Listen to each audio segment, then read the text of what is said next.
Hi everybody. This video is to walk you guys through your second essay assignment.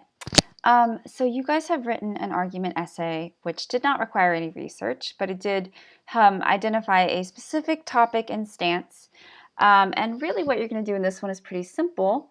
You're going to expand and revise your first essay using research to support your claim. So using evidence from research to support your ideas. So again, very important, you must keep the same topic and stance as the first essay, absolutely required.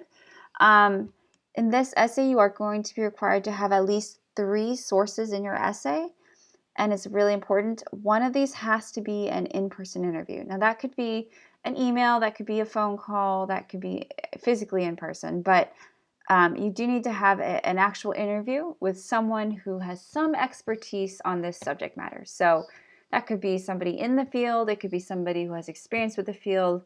What you don't want to do is just ask your friend their thoughts on the idea or the topic.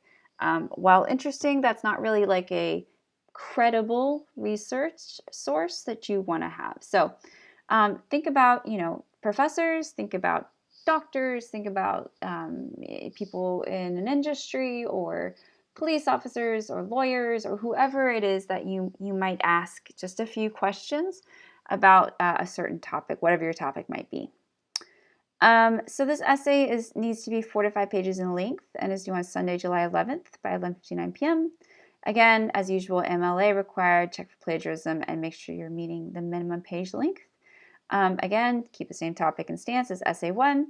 It will have all of the general parts of an essay, so what you already have, thesis and a claim, 3 main ideas, but you're incorporating evidence here to support your claim. Now, this evidence may be stats, it may be quantitative metrics, it may be, anything that's a sort of a number or like I said, a metric.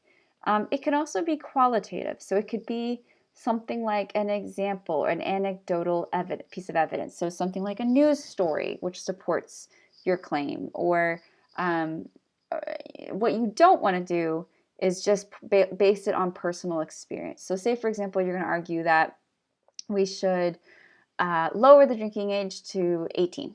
And you try to say, well, I started drinking at 17 and it never hurt me.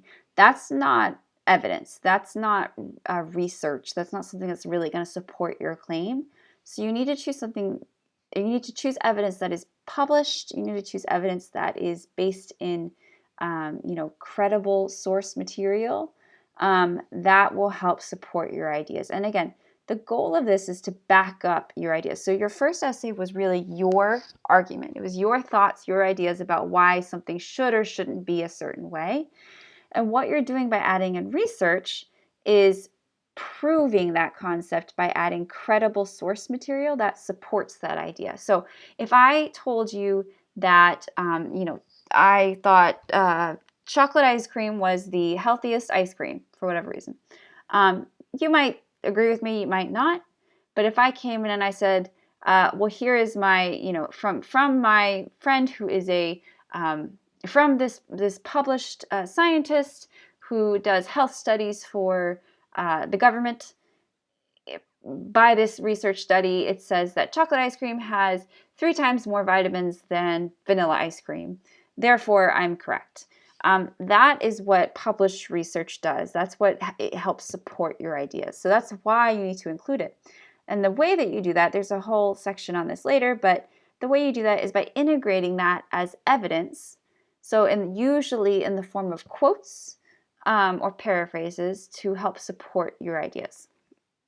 Keep the same thing with the opposing views and refutations. Now, interestingly, you might bring in a piece of research that talks about the other side. That might be a good way to introduce what the other side believes. So you could bring in, say you want to argue that that pink flowers are the most aesthetically pleasing ones, and whatever. Pink flowers are the most aesthetically pleasing. You might bring in, say, well, now there's a research report that argues that blue flowers really are whatever. Purple flowers are the most calming. And then you would disprove that and say, however, Calming does not mean that it's necessarily aesthetically pleasing. It just means that it is, it lowers your anxiety. That's a terrible example, but you get the idea. And then make sure that you have the conclusion and the proper number of sources and everything else. So there's going to actually be two parts to your final essay grade. One part, just like you did in your first essay, where your outline is 20% of your grade and that helps boost your essay grade. This one, you're going to do an assignment called an annotated bibliography. That will be a separate assignment that you're already going to turn in, so you don't have to do anything when you turn in your final essay. But your annotated bib, and there will be much more of a detailed explanation of this later, is essentially a way of looking at source material, examining it to see how it might fit into your argument. So you'll have at least 4 sources that you find, and you're going to offer like a summary and an evaluation of each. One of those needs to be your required interview. Now note, your annotated bib, you have to have at least 4 sources on there. You only need to use at least 3 in your essay. So just want to make sure that's clear. Like I said, this will be submitted as a separate assignment. And then when you go to turn in your essay, the only thing you need to submit is a final clean draft. You'll need to submit a regular bibliography with it, and that's just the list of citations. So it's just the list of the sources in MLA formatting. The difference is that an annotated bibliography, as you see here in this example, is much longer. It's about a paragraph. So it's not the actual citation. You'll just submit the citation as the bibliography. And I know that might be confusing, but just remember, when you go to submit your final essay, include a bibliography. That's really the key.